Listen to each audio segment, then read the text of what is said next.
আসসালামু আলাইকুম। আশা করি সকলে ভালো আছেন।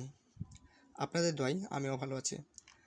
আপনারা অনেকেই পাসপোর্ট সম্পর্কে একটি কমন প্রশ্ন করে থাকেন, যেমন পাসপোর্টের যে ফি প্রদান করা লাগে সেই ফি কী উপায়ে প্রদান করবেন আপনারা, অনলাইনের মাধ্যমে প্রদান করা সম্ভব কি সম্ভব না সে সম্পর্কে অনেকেই জানতে চান।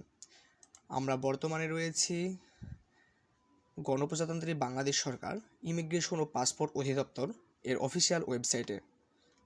আমরা এই ওয়েবসাইট থেকে একবারে সম্পূর্ণ প্রক্রিয়া দেখে নিতে পারবো।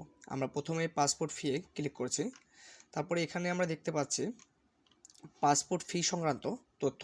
এখানে 9 মার্চ 2023 এটা লাস্ট আপডেট। আচ্ছা, আমরা এখানে দেখি কি দেখাচ্ছে। ই পাসপোর্ট পেমেন্ট, ই পাসপোর্ট ফি নিম্নোক্ত উপায়ে প্রদান করা যাবে, মানে কোন কোন উপায়ে প্রদান করতে পারবেন আপনারা সে সম্পর্কে এখানে বলছে।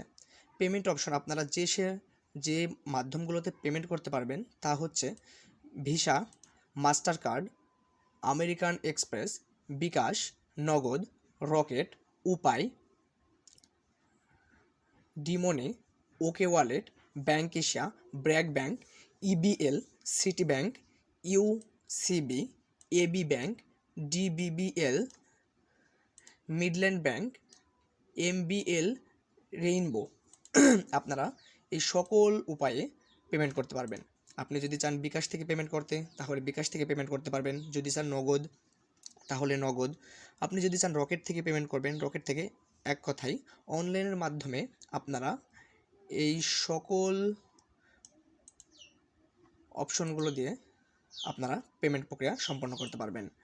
আর অনলাইনের মাধ্যমে পেমেন্ট প্রক্রিয়া সম্পন্ন করা খুবই সহজ, যা আপনারা হয়তো ইতিমধ্যে জানেন। আর যদি আপনারা না জেনে থাকেন তবে আমার পরবর্তী ভিডিও দেখে নিতে পারেন। ধন্যবাদ। আশা করি আপনারা সকলে বুঝতে পেরেছেন বর্তমানে ই পাসপোর্ট পেমেন্ট কী কী উপায়ে আপনারা করতে পারবেন নিজে নিজেই।